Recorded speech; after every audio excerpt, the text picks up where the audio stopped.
Oke, assalamualaikum warahmatullahi wabarakatuh. Balik lagi di Dolan Motor Elektrik Channel. Nah, kali ini kita mau berbagi tips mudik dengan molis. Mau yang standar, mau yang sudah di-upgrade. Semoga tips ini bisa bermanfaat buat kalian yang mau mengadakan perjalanan jauh mudik ya. Oke, yang pertama perlu kalian siapkan adalah perencanaan. Apa itu perencanaan? Perencanaan itu adalah rencana kalian, misalkan pulang berapa jarak tempuh yang akan kalian tempuh, berapa kali harus kalian mengecas baterai, seperti apa medan yang akan kita lalui, seperti ada tanjakan kah atau datar-datar aja, dan yang paling penting mapping di mana saja PLN yang bisa atau menyediakan pengecasan. Itu yang paling penting, rencanakan itu dahulu. Ya, kita sesuaikan dengan kapasitas baterai, kapasitas atau kemampuan motor listrik kita. Nah, yang kedua, persiapan berikutnya apabila kalian menggunakan molis yang sudah tidak standar, yang bisa menggunakan fast charging, maka sediakanlah fast charging supaya apa? Ketika mengecas di PLN atau di station charging station lainnya, kalian tidak perlu menunggu lama-lama gitu. Oke. Yang ketiga, kita harus persiapkan semua secara baik ya, semua kelengkapan dan safety dari kendaraan kita. Yang pertama, yang paling mudah kita lihat lampu lah. Lampu itu semua harus aktif. Lampu utama, lampu jauh, lampu sen kanan dan kiri, lampu rem, ya, harus semuanya aktif. Klakson, ya. Kemudian kita cek fungsi dari semua fungsi fitur-fitur motor listrik kita, speed 1, speed 2, speed 3, kemudian mundur bila perlu, dan braking cut off-nya dan segala macamnya. Pengereman pun juga kita harus cek apakah kampas rem sudah tipis atau masih tebal, atau masih tebal tapi sudah kurang pengeremannya, harus kita cek. Karena kita ketika melakukan perjalanan jauh dan di musim lebaran yang notabene bengkel jarang yang buka, maka kita harus persiapkan sedini mungkin untuk kendaraan kita supaya nyaman dikendarain dan tidak bermasalah pada saat berjalan, atau meminimalisir setidaknya kendala-kendala saat perjalanan pulang kita. Oke. Dan yang paling penting juga kita harus perhatikan kondisi ban kita. Kondisi ban harus dibuat kondisi ban harus prima ya.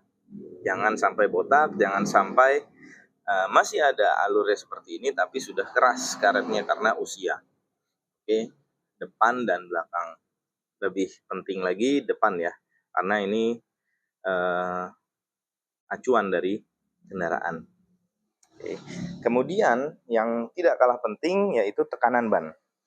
Tekanan ban itu kita sesuaikan ya, sesuai standar pabriknya. Biasanya diberikan arahan oleh pabrikan berapa tekanan ban belakang, berapa tekanan ban depan. Nah, pun juga diperhatikan ketika kita berboncengan atau sendirian. Itu harus disesuaikan supaya apa? Supaya nyaman. Dan sebenarnya bersangkutan juga dengan keiritan baterai dan juga keamanan kita dalam berkendara. Karena pengereman itu bukan hanya di kampas rem, tapi terkait juga traksi dari ban menyentuh jalanan. Oke. Kemudian periksa juga kondisi stang kita, atau lebih tepatnya komstir kita, apakah baik-baik saja, tidak mengikat atau tidak goyang, tidak membuang kanan atau membuang kiri. Bisa dibawa ke bengkel terdekat. Lalu masih seputaran ban tadi, cek juga bearing roda depan dan cek juga roda belakang bearingnya. Apakah masih proper atau tidak.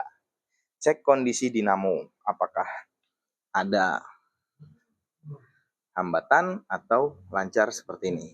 Bila ada hambatan, segera periksakan ke bengkel spesialis motor listrik. Nah, yang terakhir yang tidak kalah penting dan sering dilupakan, biasanya kondisi kulit jok.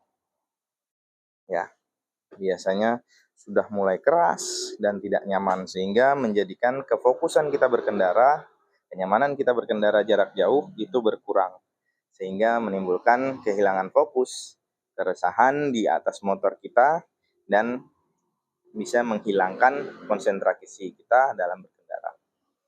Oke, oh ya, satu lagi yang penting, spion kanan dan kiri sebaiknya dipasang dan yang benar-benar berfungsi, bukan yang kecil, bukan juga yang diusahakan ya, bukan juga yang cermin biasa. Kalau spion yang benar itu biasanya cerminnya bersifat cembung, jadi kendaraan yang tampil di spion itu bisa kendaraan atau benda-benda yang tampil di dalam cermin itu, cermin cembung itu bisa luas pandangan kita, ya, nggak terhambat lah, ya. Oke, itu yang bisa gue bagiin